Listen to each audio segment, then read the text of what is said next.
Haramaze kurangurwa ibikorwa bitari bike n'umugambi w'igihugu payeje usanzwe ushigikira urwaruka haba mu gukarisha ubwenge no kungurana ubumenyi, gushigikira imigambi y'urwaruka no gutanga akaryo ko kwimenyereza akazi kugwaruka nk'uko bimenyeshwa na Desire Manirakiza, umunyamabanga nshingwabikorwa mu mugambi payeje. Urwaruka tumaze gusansibiriza urwaruka rungana n'ibihumbi 81 n'amajana 320. Muri abo harimwo abagabo ibihumbi 49 n'amajana 653 hamwe n'abagore bangana n'ibihumbi 31 n'amajana 667. Ubu rero aho tugeze tumaze guha ubumenyi urwaruka rungana ibihumbi 9 n'amajana 982. Twari dufise ihangiro ry'uko gushika muri mu bihumbi 2024 tuba tumaze gutanga uburyo ku makoperative angana ibihumbi 6, ariko ubu tumaze guha uburyo ku makoperative angana 1338.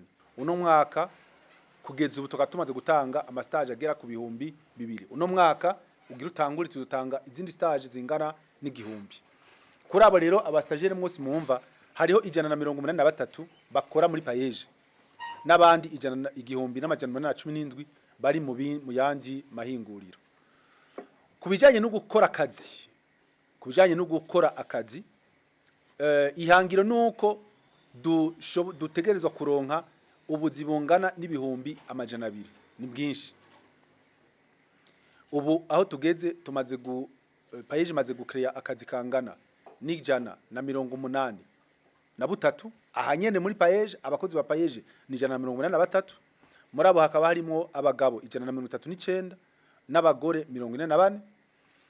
Bamwe bari muri ya makoperative yo ku mitumba bangana bari mobilize, donc mu gitondo bavyuka bakagenda gukora, nubwo abenshi kuri bo bataratangura kuronka umusaruro uva muri ayo makoperative, bangana n'ibihumbi 23 n'amajana 532. Bamwe mu bafise ivyo bahingura baronkejwe uburyo n'umugambi payeje barashima ku ntambwe bagezeko.